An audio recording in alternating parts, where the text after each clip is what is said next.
If human beings were created in the first place, I never got to see God as my father or God as my mother.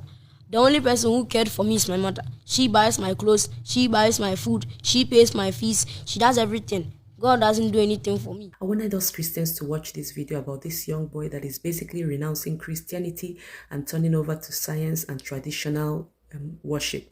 Why I want us to watch is because when I keep talking about how we are getting many things wrong in the way we are doing Christianity, a lot of people see that we are attacking the church or we are attacking the body of Christ. That is the last thing that I intend to do.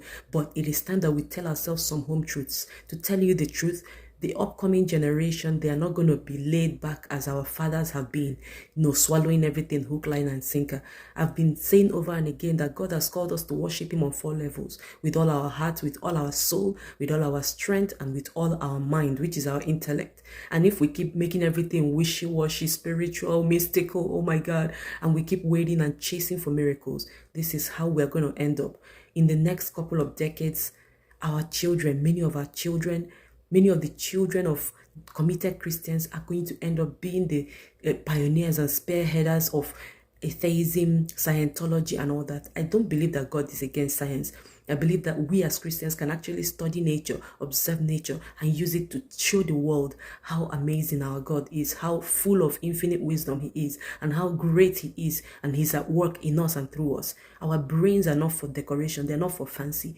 I want us to stop thinking about what we do in the 4 walls of the church. We're always talking about tithing, offering, sowing seeds, dancing, and having a good time. And our children are looking at us and thinking that there's something going on with our brains.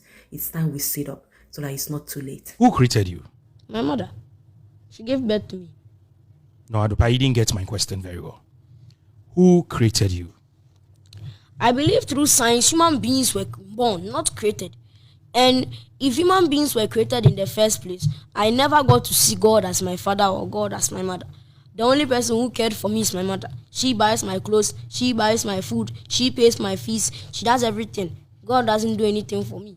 And if I'm supposed to stand here and say he has done something for me, I'm supposed to ask.